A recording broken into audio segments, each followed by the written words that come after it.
Who said that? He shouted with a trembling voice. Then he saw a faint shadow at the gate, shaped like a woman holding two children. Then thunder struck again, and the shadow disappeared immediately. Our dear chief felt very hazy. He tried to stand up and run inside with the remaining pride he had left, but his legs couldn't carry him anymore. The next thing, he fell heavily. Bah! Mama Ngozi rushed out immediately from the room, shouting, "Jesus, my husband! What is it?" She knelt beside him, shaking him gently. He tried to speak, but no words came out, and his eyes were filled with tears. "Talk to me, Biko, talk to me. What is it?" she cried. But Chief could not answer. His body was stiff on one side. The proud man that once shouted down the street could not even lift a finger. "Ah!" Mama Ngozi screamed for help. Neighbors came running, and together they helped carry him inside. From that night, the great chief who silenced everyone became silent himself. Nobody could explain what had happened to him. He was just fine a few minutes ago, and now it appears he is having a stroke.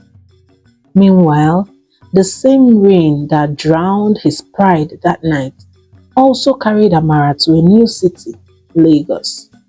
In Lagos, she arrived with her two daughters, both fast asleep on her lap inside the bus. They arrived the morning after.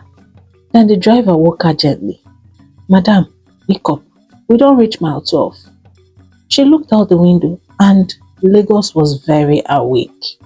Traders were shouting, buses honking, smoke rising from roadside fires. And even though her eyes were red from crying, her spirit was still standing gidigba. She took her small bags and her children and found her way to a noisy compound. The landlord, a bald man with towel around his waist, pointed at a tiny room with cracked walls. "If you like am, take am. If you no like am, no refund o." Amara nodded and said, "I'll take it, thank you." The room was so dusty and hot, and it smelled of rat droppings. But to her, it was peace, and it was better than nothing. She cleaned all day, swept the corners, wiped the windows, and then spread her mat and wrapper on the floor for the girls to sleep. Later, she fetched water from the common tap. She joined the queue behind women with buckets and listened as they gossiped loudly. "New tenant, Abi?" one asked, eyeing her curiously. "Yes," Amara replied with a polite smile. Hope say you get strong mind though. This compound no dey messy for quiet people." Amara laughed and replied, "Oh dear, I've lived in noisier places." She cooked rice that evening and shared it between her daughters, and then she ate the last portion with satisfaction. That night, she sat beside their sleeping mat, knelt down, placed her palm on her chest and whispered, "God, I have nothing, but please help me build again." And so the struggles began.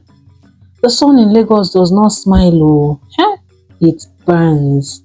And each morning, Amara picked her handbag and stepped into the busy streets of Lagos. Her slippers were already bent from too much walking. Her blouse stuck to her skin with sweat, but she kept walking with her file pressed to her chest like hope. She went from office to office, but still heard the same words. "We'll get back to you. We don't have vacancy right now. Madam, just leave your number, eh?"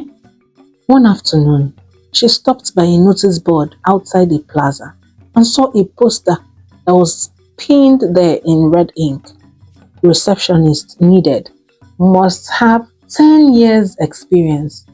Under 25 years. She read it twice, then started laughing.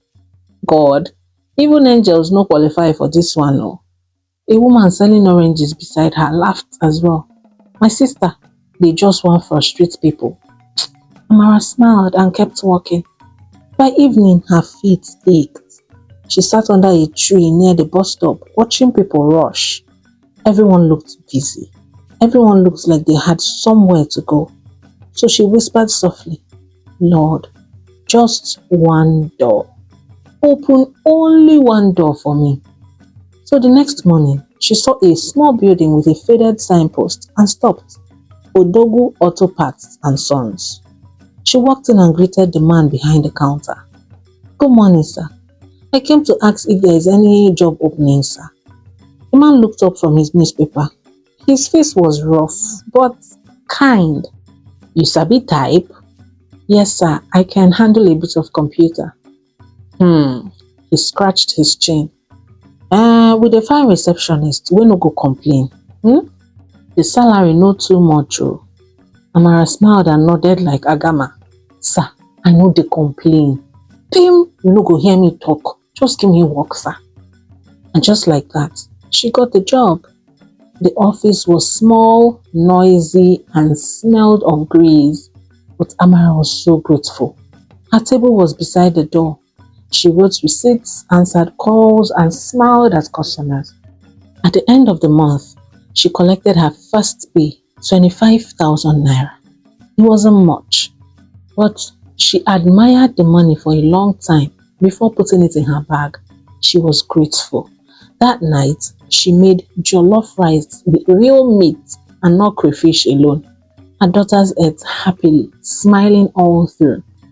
Before she knew it, a few months had passed, and she was starting to, get acquainted with Lagos life.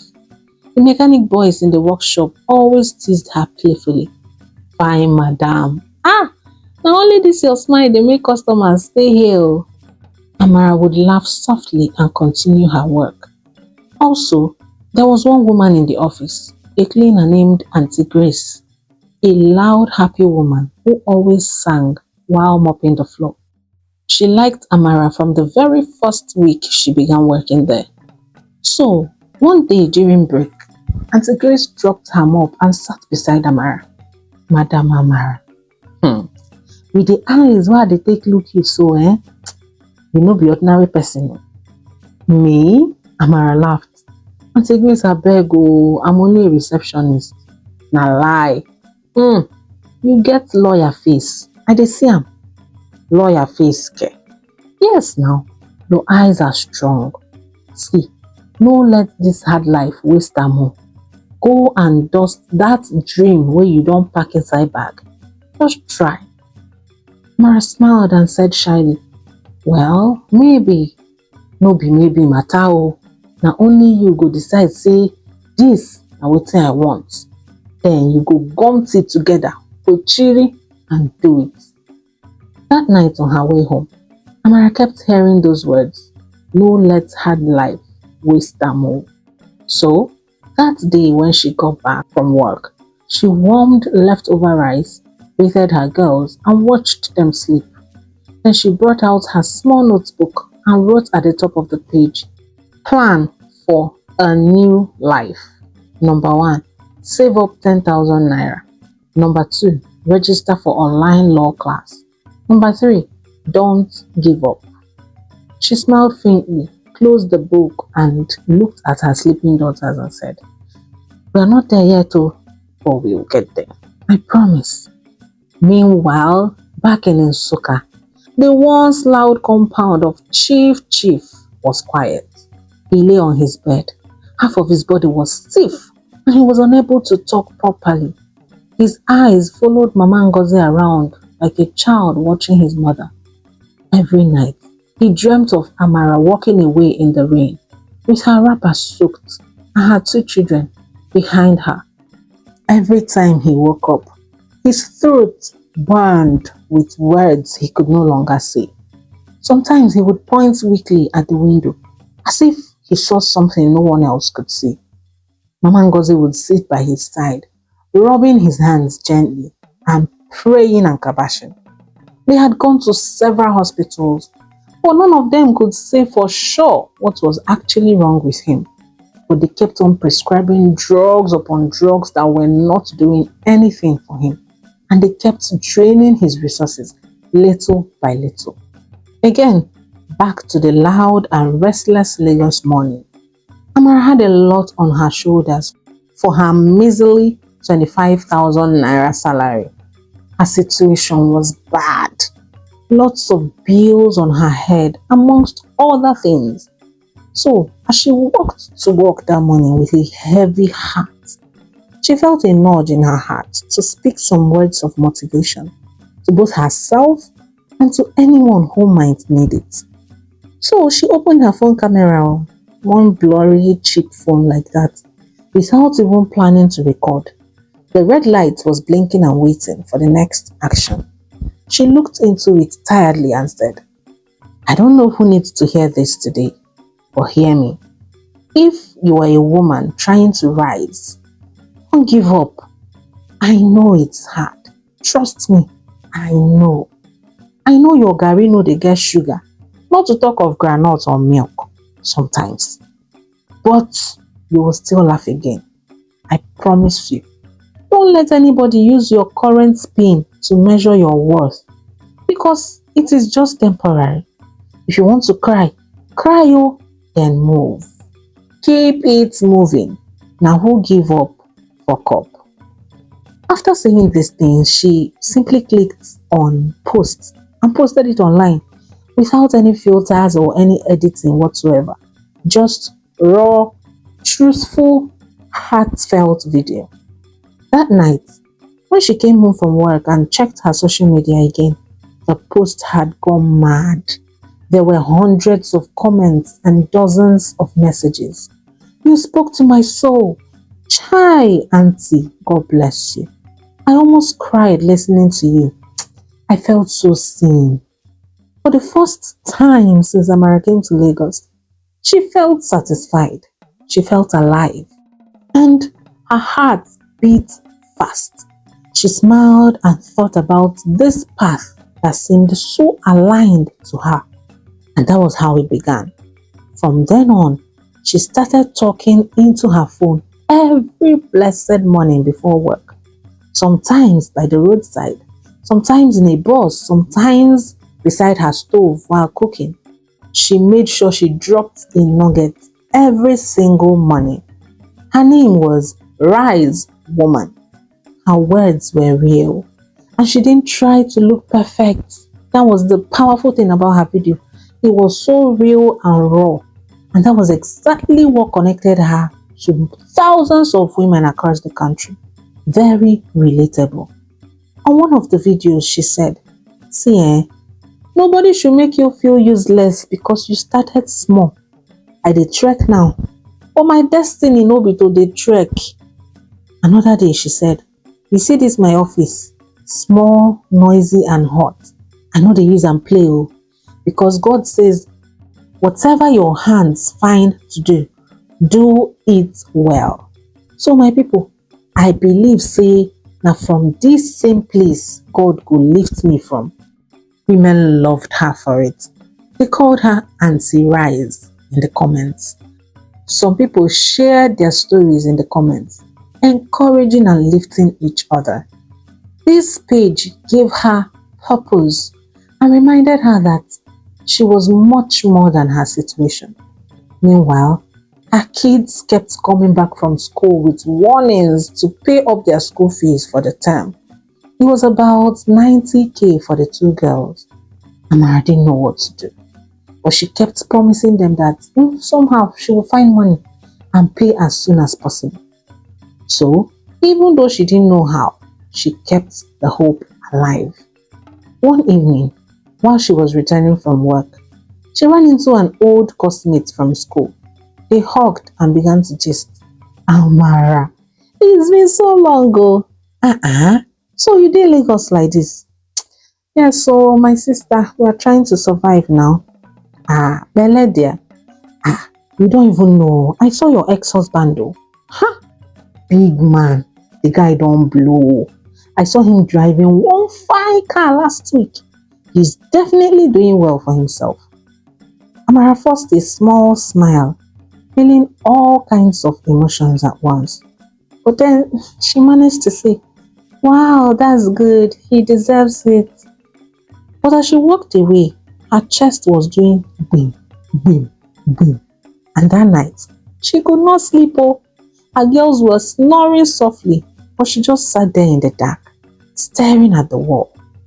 So he's doing fine, eh? But did not even bother to ask after his own children.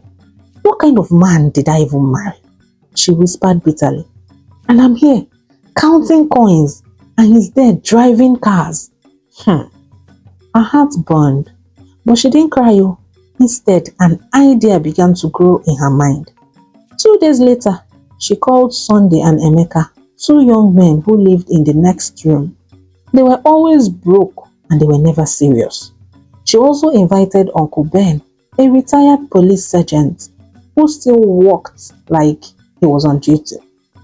They all came into her small room to listen to what she had to say. Auntie Amara, what happened? Emeka asked curiously. She looked at them calmly and began, I need your help, but no one gets hurt. I just want to collect something that belongs to my children. They exchanged glances and they said, what else are we here for now? We go run am. If our own share go drop, no say na money we dey find, Sunday said. She nodded. You will get your share, but not a word to anybody, not even God, until it's done. Do you hear me? So, on Friday night, when everywhere was dark and the road was empty, Chibuike, Amara's ex-husband, was driving slowly back from work. He had just passed a few houses after his office when 3 men appeared from the shadows, dressed in dark raincoats and face caps. They were holding weapons, and then they stopped the car. Oga, where you? No shout oh. Pim, one said. Just give us what we want and we'll let you go. Chibuike froze to the bone marrow. Chills filled his body. Please, sirs, just take anything you want. Take it. They took his phone, his wallet, and his ATM card. Uncle Ben said, Oga, we no get time. Oh yeah, stay to your pin, sharp, sharp. Chibuike stammered as he called the numbers. They made him repeat it one more time before they dashed to work. One went to withdraw 500,000 naira immediately from the POS by the junction, confirmed it and nodded. They came back, dropped his car keys and his phone and everything, and disappeared, fiam, into the night. When they were gone, Chibuike stood in the rain, shaking, drenched and confused. He went back home and later reported it as a normal robbery. Never for 1 second did he imagine who was behind it. When the hired workers returned, Amara settled each of them and took the remaining cash. That night, she sat crossed-legged on the floor, looking at the bundle of cash lying before her. She counted it slowly with trembling hands. Then she let out a bitter laughter and said, You owe your daughters, oh, no be me. She wrapped the money in a nylon bag and placed it in an old box under her bed. Then she lay back, staring at the ceiling. Hey, now we can breathe more. School fees will be paid. We'll restock the house with good food. And I'll be able to pay for my courses for law school. God is good. Things started to look a little good for Amara. Her page was growing rapidly and the engagement was mad. 1 week later, a small skincare brand messaged her, we love your energy. Please, can you talk about our product? We'll pay you 50,000 naira. Amara nearly dropped her phone.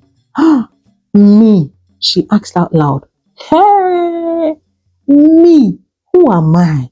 What God cannot do does not exist. Oh. So she accepted the job wholeheartedly. Did a 1-minute talk during her lunch break at the office, still wearing her office uniform. She sounded really convincing. And 2 days later, the alert entered. Bam! 50K. It seemed like a movie. God! Is this how you do miracles? I am blessed oh! That night, she cooked better jollof rice with chicken and salad, hugged her girls tightly and danced around the room. Weeks passed. Her videos spread. Her page, Rise Woman, grew very fast. Women across the country were saving her clips, tagging their friends, sharing her videos. Even some men followed her quietly. Whenever she finished posting, she would sit with her daughters and whisper, "This little phone, see what God is doing through it though. See, my girls, never give up on God. He sees you." So she went ahead to register for her law program online. And at night, after closing from her office, she joined her online law lectures with an open university program. She took it very seriously and she stayed focused. Even though sometimes, due to tiredness, she would doze off in the middle of the class and wake up later in the night holding a pen in her hand. Her neighbor, Mama Kosi, a loud Yoruba woman with a big laugh, would often tease her, "My sister, all this your night reading, who you want judge?" Amara would laugh and say, one day, you go call me barrister. Ah, if men wahala me, I go call you sharp sharp, my honorable lordship." Mama Kosi replied proudly. Her new small life and routine was not everything she wanted, but love lived there. Unlike far away in Osaka, where joy had packed out, Chief Madrabuchi's empire was slowly crumbling. One of his shops caught fire one night. Another was locked by the bank because he didn't pay off his loans. He became a shadow of himself overnight.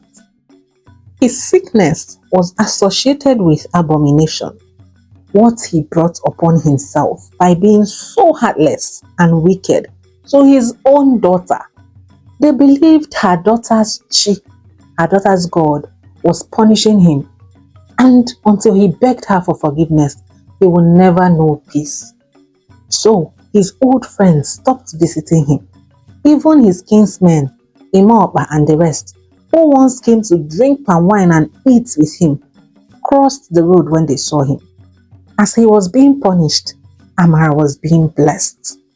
Months later, on one beautiful sunny morning, Amara stood in front of the mirror wearing her black robe and her white wig.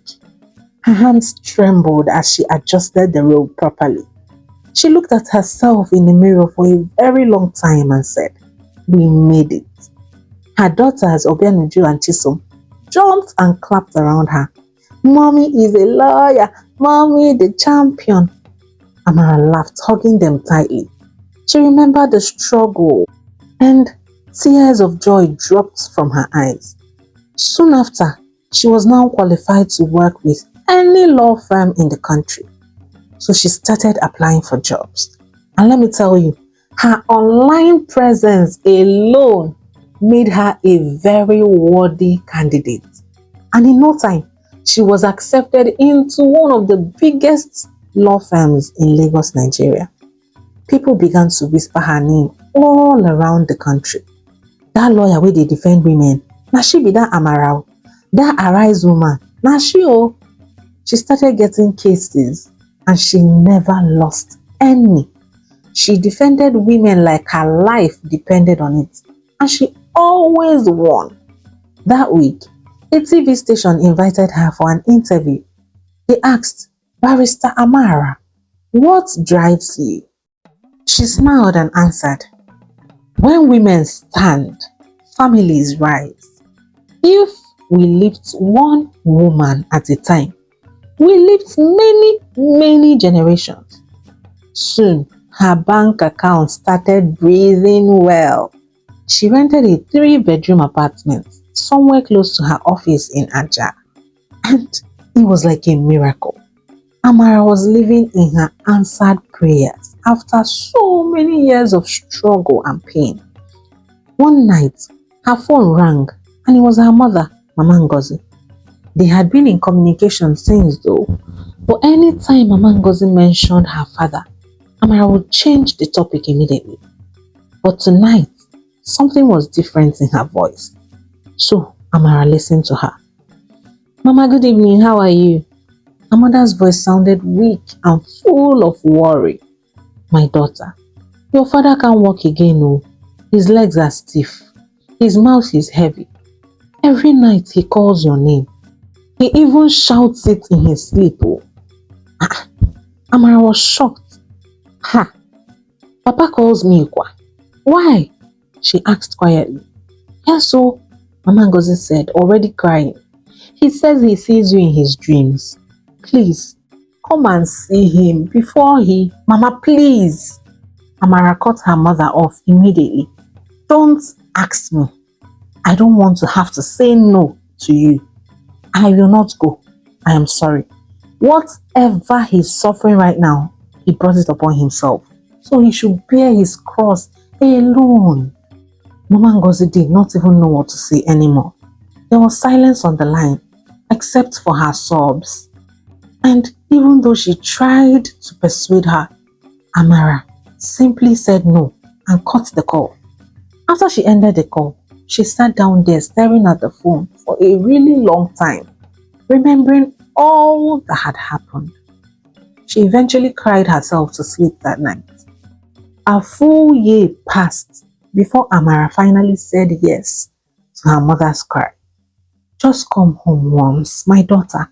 Even if you don't speak, just see him and then you can go back immediately. Pick. It took a lot of praying, long nights of thinking, and her daughter saying, Mommy, maybe it's time to go and forgive Grandpa. Do it for us, please. So Amara agreed. She packed a small bag, wore a simple gown, and made the journey back to Nsukka, the place she once called home. She pulled up, shining and reeking of luxury. When she arrived, the road to her father's compound felt strange. The tall grasses along the path had grown so wild. Mama Ngozi ran out barefoot when she heard her daughter's voice. She hugged Amara so tightly, crying and smiling at the same time. My daughter, I knew you would come. You have done so well for yourself. Amara smiled faintly and replied with a low tone, Mama, I came here only for you. If not for you, I know, my daughter, welcome. I am thankful. Welcome. So they went inside. The man who once shook the whole village with his voice now sat looking small and weak by the window side. Chief Madrabuchi's hair was white. His frame was thin. His hands shook as he tried to lift them. His eyes were filled with tears the moment he saw her. For a long time, neither of them spoke. Then Amara went closer, and then he tried to say something, but only a dry sound came out. He couldn't speak, so he pointed shakily to the table where a pen and paper was. She handed them to him gently, and he began to write. His fingers trembled as he wrote. While he was writing, Ngozi came out gently. You remember Ngozi, the sister that broke all hell loose, the sister that started this fire in the first place. She came out not wanting to aggravate and open old wounds, so she knelt down immediately, crying and begging Amara to forgive her for her selfishness and immaturity. She begged and cried, pleading for forgiveness. After a while, Amara went to hug her only sister, assuring her that she had forgiven her sins and that their father, Chief, was the difficult piece of the puzzle that she could not get herself to forgive. Next, Amara took the written note from her father and read it aloud. My daughter, I am so sorry for all the pain I have caused you. It was very selfish and wicked of me. I let my pride and ego rule me. Biko, please forgive me before I die. The words blurred before her eyes as tears clogged them. Her chest rose and fell fast. For a long time she said nothing. Then she looked up at him and asked softly, Papa, do you remember the day you returned my bride price for no just cause? Do you remember how I knelt and begged you not to destroy my destiny, not to destroy my home? Tears ran down his wrinkled face. You broke me, Papa. You tore everything apart. Ah, I suffered. I begged God to help me breathe again. But do you know what kept me going? Those same daughters you said would bring shame. They became my strength. And they are the reason I never gave up. You wanted me to fail, but God used my pain to lift me. Mama Ngozi fell on her knees beside her husband and begged alongside him. Aminwam, Bikonu, forgive him. Please, my daughter, don't let this man die with a heavy heart. Forgive him, Mama, for me, for your kids, for God. Amara's hands covered her face as she cried. After a long silence, she spoke again. Mama, I forgive him. I forgive you too. But forgiveness doesn't erase everything. Some wounds heal, yes, but their scars remain. She wiped her eyes and said, Papa, I forgive you. You can rest now, and I hope you find peace. Then she stood up slowly, and as she turned to leave, her father coughed. Then for the first time in more than 4 years, he spoke clear words. Amara, I am sorry. Amara froze.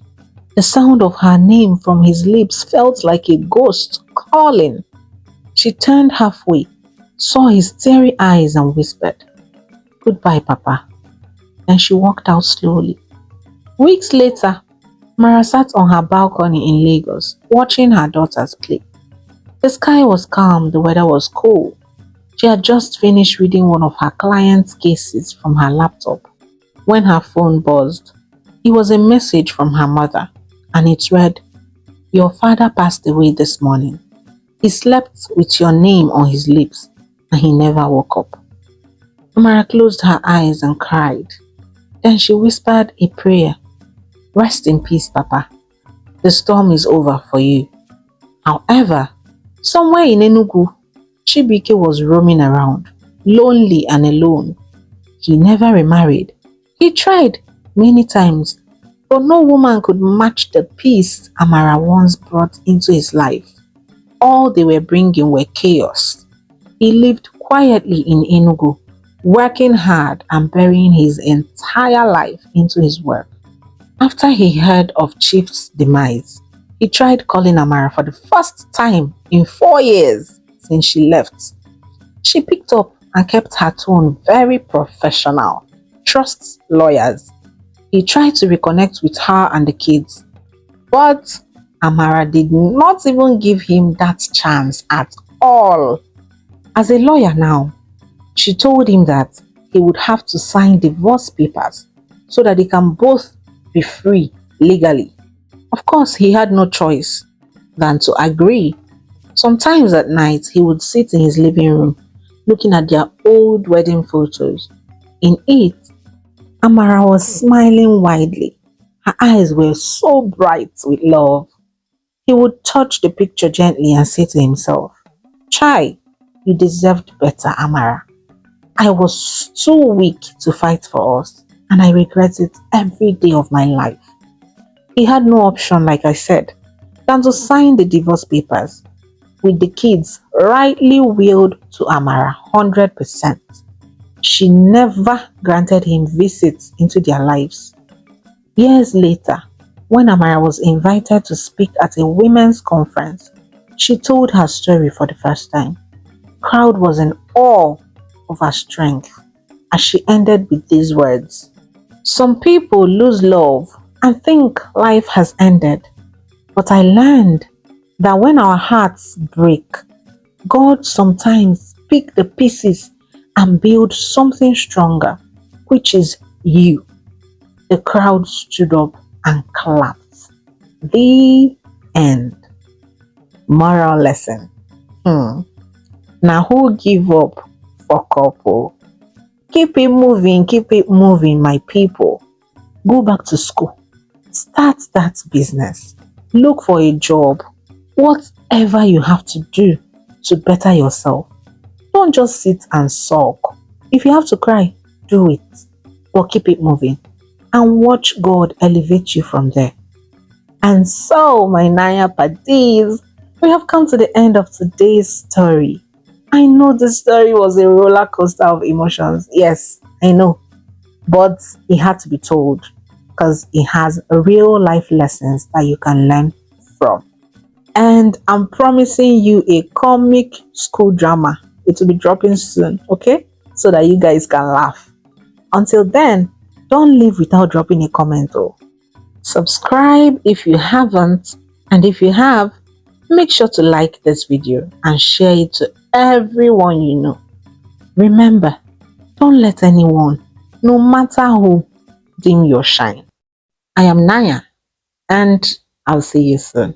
Ngwanu, bye.